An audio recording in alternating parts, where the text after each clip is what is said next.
공무원이 돈을 꾸러 저를 찾았습니다. 신왧돈을 얻으려는 심산이었죠. 참 어처구니 없는 일이죠. 이건 실화입니다. 중국 한진시의 금고가 비자, 한 공무원이 대비사에 돈을 융통해달라 요청했습니다. 저는 딱 잘라 거절했죠. 사찰 형편도 넉넉지 않다면서요. 그가 돈을 구하러 다닌 건 월급이 밀렸기 때문입니다. 중국에서 급여를 못 받는 건 공무원뿐만이 아닙니다. 허난성 정저우시 교사들은 급여가 2달 이상 체불됐습니다. 성과급과 담임수당도 지급이 중단됐죠. 광둥성의 한 교사는 과거 경제난 속에서도 교사 월급은 나왔는데 이젠 그마저도 끊겼다고 토로했습니다. 윈난성 쿤밍시는 석 달째 급여가 나오지 않았습니다. 5년치 야근 수당을 부당 지급이라며 환수한 병원까지 등장했습니다. 특정 지역에 국한된 문제가 아닙니다. 전국 1,500여 개 지방정부에서 공통적으로 나타나는 현상입니다. 산둥성의 한 곳은 8달째 월급이 없습니다. 창춘의 한 신임 공무원은 임용 후 급여를 구경도 못했습니다. 하지만 중국의 공식 성장률은 5%입니다. 어째서 이런 일이 벌어질까요? 세계 2위 경제 대국이 왜 급여조차 못 주는 걸까요? 해답은 바로 여기에 있습니다. 국제통화기금은 중국의 잠재 부채를 8조 4천억 달러로 추정했습니다. 우리 돈 일경 2,170조 원, 공식 통계의 4배에 달하는 장부밖의 빚이 중국을 지탱해온 겁니다. 만약 이 문제가 터진다면 어떤 상황이 닥칠지 그 내부 구조를 자세히 살펴보겠습니다. 이 사안을 파악하려면 중국 지방정부의 수입원을 먼저 알아야 합니다. 핵심은 바로 토지 매각이었습니다. 중국 헌법 제10조는 도시의 모든 땅을 국가 자산으로 규정하고 있습니다. 지방정부가 토지 사용권을 개발업자에게 팔아 자금을 마련하는 방식, 이것이 바로 토지 재정입니다. 토지 매각 이익이 지방정부 총수입의 40%를 상회했고 한때 42.5%에 달했습니다. 지방 재원의 절반가량이 토지 매매에서 발생한 셈이죠. 왜 토지에 의존했을까요? 30년 전 한 가지 제도가 도입됩니다. 1994년 중앙정부는 분세제라는 제도를 시행했습니다. 조세를 중앙과 지방이 분배하는 체계를 개편한 것인데 그 핵심은 세수 분배율이 45대 55라는 점입니다. 표면적으로는 지방 몫이 커 보이지만 여기엔 함정이 숨어 있습니다. 간단히 비유하자면 이렇습니다. 수입은 55만 원인데 지출이 85만 원인 상황. 매달 30만 원씩 적자인 셈이죠. 이게 30년간 지속됐습니다. 실제 재정지출 의무는 지방이 85%를 책임져야 했습니다. 세수는 55%를 얻지만 지출은 85%를 맡는 구조적인 적자가 예견된 셈입니다. 지방정부는 부족한 재원을 어떻게든 메워야 했습니다. 해결책은 가까운 곳, 바로 토지에 있었습니다. 국유지 사용권 판매 수익은 중앙정부와 나눌 필요 없이 온전히 지방 몫이었기 때문입니다. 2000년대부터 중국 전역에 토지 매각 열풍이 불었습니다. 수익은 매년 급증해 2021년에 최고조에 달합니다. 그 해에만 토지 매각으로 8조 7천억 위안을 벌었습니다. 한화 약 1,700조 원 규모의 토지가 1년 만에 거래된 것입니다. 하지만 2021년 하반기부터 부동산 시장이 흔들리기 시작했습니다. 총부채 약 3,400억 달러, 중국 최대 개발사 헝다가 자금난에 봉착한 겁니다. 그해 12월, 헝다는 약 230억 달러의 해외 채무 불이행으로 공식 파산을 선언했죠. 이는 위기의 서막일 뿐이었습니다. 2023년 8월, 업계 선두 비구이 위안마저 부도 위기에 처했고 헝다는 미국 법원에 파산 보호를 요청했습니다. 토지 구매자인 개발사들이 줄도산하자 지방정부의 핵심 수입원이던 토지 매각 수익이 급감했습니다. 2021년 8조 7천억 위안에 달했던 수익이 2025년에는 4조 1,500억 위안으로 급락합니다. 최고점 대비 52%나 줄어든 수치입니다. 주택 용지는 2020년 대비 65%가 증발했습니다. 지방재원의 절반을 책임지던 수입원이 반토막 이하로 떨어진 겁니다. 그렇다고 지출이 줄었을까요? 아닙니다. 도로나 학교 유지, 공무원 급여와 연금 지급 등 지출은 여전합니다. 수입은 절반으로 줄었지만 지출은 그대로인 이 모순이 전국 1,500개 지자체에서 발생하고 있습니다. 이런 이유로 교사 월급이 밀리고 공무원이 돈을 구하러 다니며 퇴직자들이 연금 지급을 요구하며 시위하는 겁니다. 지린성 주타이시에서는 연금이 중단된 퇴직 교사들이 시청 앞에 모여 단체로 항의하기도 했습니다. 허난성에서는 교사 34명이 4년간의 임금 체불에 맞서 집단 소송을 예고했습니다. 그렇다면 그 많던 돈은 다 어디로 갔을까요? 진짜 문제는 지금부터입니다. 지방정부가 토지를 팔아 자금을 마련했다. 그 토지 판매가 막혔다. 이 흐름까지는 이해할 수 있습니다. 하지만 단순한 수입 감소만으로는 이 정도의 위기를 설명하기 어렵습니다. 소득이 절반으로 줄면 지출을 줄여야 마땅하죠. 하지만 그럴 수 없는 속사정이 있습니다. 상환해야 할 빚이 이미 감당 못할 만큼 많았기 때문입니다. 공식 회계에는 없는 유령 채무였죠. 바로 LGFV, 즉 지방정부의 자금 조달용 특수법인 때문입니다. 영어 약자로는 Local Government Financing Vehicle이죠. 이름은 거창해도 원리는 단순합니다. 중국 법상 지방정부는 직접 빚을 낼 수가 없게 되어 있습니다. 법으로 금지되어 있으니 편법을 쓰는 겁니다. 바로 페이퍼 컴퍼니를 하나 세우는 거죠. 서류상으로만 회사일 뿐 사실상 지방정부의 대리인입니다. 이 회사가 정부의 암묵적인 신용을 담보로 채권을 팔거나 은행 융자를 일으키는 식입니다. 이런 식으로 조달한 자금은 도로, 교량, 신도시, 산업단지 같은 대규모 인프라 건설에 투입됩니다. 여기서 핵심은 이 막대한 자금이 지방정부의 공식 부채로 계상되지 않는다는 점입니다. 별개 회사의 빚으로 처리되니까요. 장부상으로는 정부 재정이 아주 건전해 보입니다. 하지만 그 뒤에는 빚더미에 올라앉은 보이지 않는 회사가 있는 셈이죠. 이런 회사가 한두 개가 아닙니다. 중국 전역에 수천 개가 있으며 지난 30년간 계속 늘어났습니다. 국제통화기금은 이 유령 회사들의 부채 총액을 60조 위안으로 추정합니다. 달러로는 약 8.4조 달러에 달하는 규모입니다. 원화로 환산하면 일경 2170조 원에 이릅니다. 그런데 최근 추정치는 이보다 훨씬 큽니다. 2024년 말에는 9조 달러를 돌파했다는 분석까지 있습니다. 이 모든 게 장부에는 없는 숨겨진 빚의 실체입니다. 하지만 이건 국제통화기금의 추정치일 뿐입니다. 중국 데이터 업체 DJEH가 집계한 규모는 상상을 초월합니다. 24년 말 기준으로 87조 위안, 원화로는 약 일경 7,600조 원입니다. 여기에 공식적인 지방 빚까지 더하면 어떻게 될까요? 니케이와 마이니치 신문은 그 총액이 약 이경 6,700조 원에 달한다고 추산했습니다. 단위가 조가 아니라 경입니다. 한 국가의 지방정부 부채 총합이 2경 원을 넘어선다는 이야기입니다. 워낙 천문학적인 액수라 감이 잘 안 오실 겁니다. 그럼 이 회사들의 수익성을 한번 살펴보죠. 전체 LGFV 중 거의 절반은 수익률이 1% 미만입니다. 빌린 돈의 이자도 못 갚는다는 얘기죠. 수익률이 4%를 넘는 곳은 고작 3%뿐입니다. 정부 지원금을 제외한 자체 생존력만 보면 절반은 사실상 마이너스 상태입니다. 한마디로 좀비 기업입니다. 애초에 빚을 상환할 여력이 전혀 없는 회사들이 빚만 떠안고 있는 구조입니다. 신용평가사 피치의 분석을 보면 이 사실이 더 명확해집니다. LGFV의 향후 15년간 총 부채 상환 능력을 따져본 겁니다.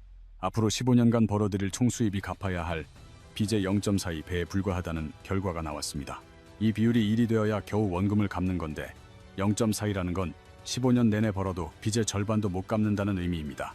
이건 특정 회사의 얘기가 아닌 전체의 평균 수치입니다. 하지만 진짜 문제는 따로 있습니다. 이 숨겨진 부채가 정말 위험한 건 규모 때문만이 아닙니다. 중국 금융 시스템 전체와 깊숙이 얽혀 있기 때문입니다. LGFV가 발행한 채권과 받은 대출은 모두 중국 은행들의 자산 목록에 올라 있습니다. LGFV가 파산하면 은행이 부실해집니다. 그러면 은행을 믿고 돈을 맡긴 14억 인민의 예금이 통째로 위험에 빠집니다. 실제로 중국 은행들의 재무 건전성은 이미 한계에 다다르고 있습니다. 은행의 핵심 수익 지표인 순이자 마진이 2014년에는 270bp 수준이었습니다. 이 수치가 2023년 4분기에는 142bp로 급락했습니다. 10년 만에 거의 절반이 사라진 겁니다. 총 자산 이익률은 0.6%로 이익을 거의 못 내고 있다는 의미입니다. 사실상 좀비와 다름없는 상태입니다. 그렇다면 중국 정부는 가만히 있었을까요? 아닙니다. 칼을 빼들었습니다. 2024년 11월 중국 정부는 10조 위안 규모의 지방 부채 교환 계획을 발표했습니다. 원화로 약 1,400조 원에 달하는 LGFV의 고금리 빚을 저금리 공식 채권으로 전환하는 내용입니다. 2028년까지 점진적으로 시행하기로 하고 2025년에는 5개 국유은행에 5,200억 위안의 자본을 투입했습니다. 또 지방정부에 5천억 위안을 추가로 지원했죠. 그리고 올해 3월 중국 정부는 전국인민대표대회에서 성공을 선언했습니다. LGFV 부채의 82%를 해결했다고 말이죠. 하지만 피치의 분석은 현실이 전혀 다르다고 말합니다. 아직도 34조 위안, 우리 돈으로 약 6,800조 원에 달하는 상환 자금이 부족하다는 겁니다. 이 돈은 LGFV의 자체 수익으로는 감당이 안 되고 결국 추가 대출이나 정부 도움으로 막아야 하는 돈입니다. 82%를 해결했다면서 34조 위안이 남았다니 이건 해결이 아니라 그냥 꼬리표만 바꾼 셈입니다. 액수만 보면 대단한 것 같지만요. 하지만 이게 근본적인 처방이 될 수 없는 이유가 있습니다. 부채 교환의 핵심은 빚 탕감이 아니기 때문입니다. 단지 만기가 짧은 빚을 긴 빚으로 바꾸는 것뿐이죠. 상환 기간만 연장해 줄 뿐 원금 총액은 그대로입니다. 오히려 이자가 쌓이면서 전체 빚은 더 늘어나게 됩니다. 당장의 위기를 모면하게 해줄 뿐 15년 뒤에도 빚 상환 능력은 0.42배로 똑같습니다. 결국 터질 시한폭탄의 타이머를 잠시 뒤로 미뤄둔 것뿐입니다. 전인대 업무 보고에서 리창 총리는 현 상황을 한마디로 요약했습니다. 각급 정부의 허리띠를 졸라매라, 즉 비용 삭감에 적응하라고 직접 지시한 겁니다. 하지만 공무원 급여조차 지급하지 못하는 지방정부가 벌써 100곳에 달합니다. 이미 조일 허리띠조차 없다는 게 현실입니다. 더 심각한 위기는 따로 있었습니다. 모든 위기의 시발점인 부동산 시장 붕괴가 멈추기는커녕 이제는 더 깊은 수렁으로 빠져들고 있다는 점입니다. 2025년 8월 25일 헝다는 홍콩 증시에서 퇴출당하며 16회의 상장 기록에 마침표를 찍습니다. 청산인이 해외 자산을 처분해 확보한 자금은 고작 2억 5,500만 달러에 불과했습니다. 이는 채권단이 요구한 450억 달러의 0.57%에 그치는 수준으로 1원당 5원 70전을 겨우 건진 셈입니다. 파이낸셜 타임스는 중국 부동산 기업의 해외 채권 회수율이 0.6%도 안 된다고 전했습니다. 사실상 투자금 전부가 사라진 셈이죠. 헝다가 민간 기업이라 예외라고 할 수 있을까요? 이젠 국영기업 차례입니다. 완커의 대주주는 선전시 국영기업인 선전메트로로 지분 27%를 보유하고 있습니다. 정부가 보증하는 민간 기업이라 시장에선 절대 무너지지 않을 것이란 믿음이 있었습니다. 2025년 11월 신용평가사 피치는 완커의 은행 대출길이 사실상 막혔다고 평가했습니다. 대주주인 선전메트로의 지원도 기대하기 어렵다는 분석이 나왔고 12월에는 20억 위안 채권의 1년 만기 연장안이 채권단 투표에서 거부되었습니다. 세 가지 제안 모두 90%라는 찬성 기준을 충족하지 못했습니다. 가까스로 30일의 유예 기간을 얻어 급한 불만 끈 상황이었습니다. 얼마 전 드디어 완커의 성적표가 공개되었습니다. 순손실은 885.6억 위안, 우리 돈 약 17조 원으로 사상 최대 적자를 기록했고 매출과 판매 면적도 각각 32, 43.4% 급감했습니다. 감사인은 계속기업으로서의 존속 가능성에 의문을 제기했는데 이는 1년 내 파산할 수 있다는 회계적 경고입니다. 1991년 상장 이래 최초로 배당금 지급마저 중단됐습니다. 민간 최대 헝다에 이어 업계 1위 완커마저 무너지는 동안 그 뒤에는 거대한 후유증이 남았습니다. 중국 전역에 버려진 빈집이 최소 8천만, 많게는 9천만 채에 달하는 것으로 추정됩니다. 8천만 채는 가구당 3명 기준, 인도네시아 인구 전체인 2억 4천만 명을 수용할 규모로 이 막대한 유령 주택이 중국을 뒤덮고 있습니다. 중국 국내 총생산의 약 30%가 부동산에서 나옵니다. 건설, 자재, 가전, 가구를 모두 포함하면 국가 경제의 3분의 1이 부동산에 의존하는 구조입니다. 가계 자산의 70에서 75%가 부동산에 묶여 있기에 집값 하락은 곧바로 개인 자산의 증발로 이어집니다. 이제 이 파편적인 사실들을 연결해 큰 그림을 맞춰보겠습니다. 모든 조각이 하나의 거대한 도미노처럼 연결됩니다. 시작은 부동산 붕괴입니다. 토지 매각이 막히면서 지방정부의 재정이 고갈되고 이는 지방정부 융자기구의 부실로 이어져 금융 시스템의 근간인 은행을 위협합니다. 은행 부실은 14억 인민의 예금을 위협하고 자산 감소는 소비 위축을, 이는 다시 기업 도산과 대량 실업 사태를 불러옵니다. 한번 쓰러지기 시작하면 누구도 멈출 수 없는 도미노입니다. 이런 상황을 잠시 제쳐두고 더 넓은 시야에서 보죠. 중국 정부는 이 와중에도 5% 경제 성장을 공식 발표했습니다. 2023년 5.2%, 2024년과 25년엔 5.0%, 매번 목표치를 정확히 달성하거나 살짝 웃돕니다. 이런 일이 3년째 반복되고 있습니다. 경제 목표를 세울 때마다 완벽하게 맞추는 나라가 과연 존재할까요? 다른 데이터들은 다른 이야기를 하고 있습니다. 5%나 성장하는 경제라면 물가도 상승하는 것이 당연합니다. 성장은 수요를, 수요는 물가 상승을 이끄는 것이 경제의 기본 원리니까요. 하지만 중국의 생산자 물가 지수는 2022년 10월부터 단 한 번도 쉬지 않고 계속 떨어지고 있습니다. 매달 하락세가 이어지는 가운데 소비자 물가 역시 0% 근처에서 정체된 상태입니다. 5% 성장을 공언하는데도 물가는 제자리가 아니라 오히려 뒷걸음질 치고 있는 셈입니다. 전형적인 디플레이션의 징후입니다. 소비 지표는 상황을 더 명확히 보여줍니다. 2025년 소비는 3.7% 증가에 그쳤습니다.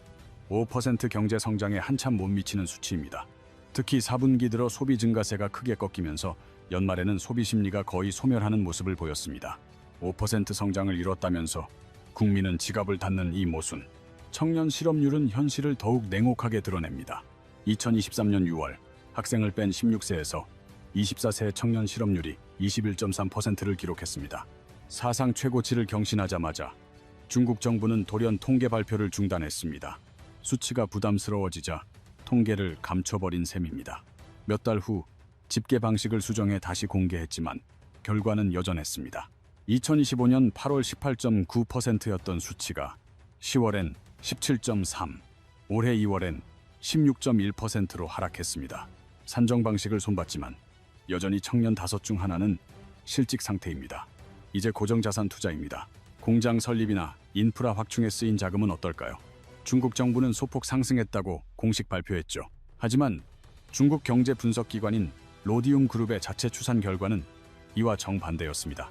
2025년 고정자산 투자는 실질적으로 감소했으며 명목 GDP 성장률도 공식 발표인 5%가 아닌 4.0%에 불과했다고 분석합니다. 3년째 목표치에 도달하지 못한 셈입니다. 로디움 그룹은 2025년 중국의 실제 성장률을 2.5에서 3% 사이로 공식 발표치의 절반 수준으로 보고 있습니다. 명목 GDP 성장률 역시 실제는 4.0%로 이는 1976년 이후 가장 낮은 수치입니다. 팬데믹 시기를 제외하면 말이죠. 그런데 통계의 신뢰성 자체를 흔드는 정황이 포착됩니다. 중국 정부가 수백 가지 핵심 경제 지표 공개를 중단하거나 그 기준을 임의로 변경했다는 소식이 전해졌습니다. 수치가 나쁘면 개선이 아닌 은폐를 택하는 겁니다. 청년 실업률 발표 중단과 같은 맥락이죠. 표면적으로는 5% 성장, 이면에는 물가 하락, 소비 부진, 청년 실업 급증, 투자 위축, 이 차이가 느껴지시나요? 공식 지표와 실제 체감 경제 사이에 깊은 고립해인 겁니다. 이 격차를 국제신용평가사도 외면할 수 없었습니다. 2025년 4월 피치사는 중국의 국가 신용 등급을 A+에서 A로 한 단계 내렸습니다. 재정난과 부채 증가가 그 배경이었습니다. 공식적으로 5% 성장하는 국가의 등급을 하향 조정한 것이죠. 겉과 속이 다르다는 것을 국제금융계가 인정한 순간입니다. 우리가 주목해야 할 지점은 따로 있습니다. 중국의 재정 건전성이 얼마나 위태로운지 직접 살펴보겠습니다. 2025년 중국 정부 전체의 재정 적자는 GDP의 9.0%에 달합니다. 2026년에는 이 비율이 9.5에서 10%까지 늘어날 것이라는 예상이 나옵니다. GDP 대비 조세 및 비조세 수입 총합은 고작 15.4%입니다. OECD 평균이 34%인 점을 감안하면 절반도 안 됩니다. 멕시코나 콜롬비아보다도 낮은 수준이죠. 세계 2위 경제 대국의 재정 수입이 개발도상국보다 못한 실정입니다. 수입은 적은데 지출은 많으니 빚으로 메울 수밖에 없습니다. 공식 집계된 지방 부채만 해도 2025년 말 54조 8,200억 위안으로 1년 새 15%나 급증했습니다. 빚으로 빚을 돌려막는 상황인 겁니다. 로디움 그룹이 올해 3월에 발표한 보고서의 제목이 의미심장합니다. 중국 재정 금융의 부식, 위기나 붕괴가 아닌 천천히 썩어가는 상태를 지적한 것입니다. 보고서는 중국 경제가 위기나 붕괴가 아닌 만성적인 부식 상태에 있다고 진단합니다. 한 번에 무너지는 것이 아니라 내부에서부터 서서히 헹고 있다는 의미입니다. 이런 상황에 외부 충격까지 더해집니다. 트럼프 2기 행정부가 중국 제품에 대해 높은 관세를 부과하기 시작했습니다. 중국의 대미 수출은 전체 GDP의 약 2.5%, 총 수출의 14.7%를 차지합니다. 2018년의 19.2%에서 이미 감소한 수치입니다. 하지만 현재 중국 경제의 핵심 문제는 내수 침체입니다. 소비, 부동산, 투자가 모두 얼어붙은 상황에서 유일하게 경제를 지탱한 것이 수출이었습니다. 로디움 그룹은 중국 경제의 수출 의존도가 과거보다 훨씬 심화되었다고 분석했습니다. 내수 동력이 꺼진 상태에서 수출길마저 막히면 마지막 남은 성장 엔진이 멈추게 됩니다. 내부적으로는 부동산 시장과 지방 재정이 무너지고 외부적으로는 관세 장벽이 높아지는 악재가 겹쳤습니다. 이로 인해 전문가들 사이에서 일본의 잃어버린 30년이 자주 회자됩니다.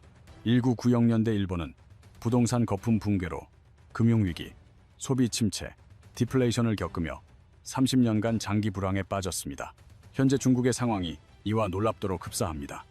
부동산 붕괴, 디플레이션, 금융 불안, 소비 침체라는 패턴이 동일합니다. 브리지워터의 창립자 레이 달리오는 이렇게 언급했습니다. 중국이 잃어버린 30년 초입의 일본과 판박이다. 하지만 결정적인 차이점이 존재합니다.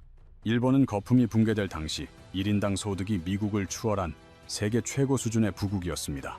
공공부채는 적었고 기술력과 산업 기반은 견고했습니다. 부유한 상태에서 위기를 맞이한 것이죠. 현재 중국의 1인당 소득은 미국의 약 17%에 불과합니다. 부를 이루기 전에 같은 위기에 봉착한 겁니다. 인구 문제도 심각합니다. 일본 역시 고령화가 문제였으나 중국은 출산율 쇼크까지 겹치며 일본보다 더 빠르게 늙어가고 있습니다. 마이니치 신문은 중국이 일본보다 더 심각한 상황에 처할 수 있다고 분석하며 이렇게 덧붙였습니다. 이 추세라면 일본의 잃어버린 30년보다 더한 고통을 겪을 수 있다. 일본은 부유해진 뒤에 늙어갔습니다. 중국은 부유해지기도 전에 노령화 사회로 접어들고 있습니다. 그리고 또 하나의 결정적인 변수가 있죠. 과거 일본은 정부가 금융 전반을 장악하고 있었습니다.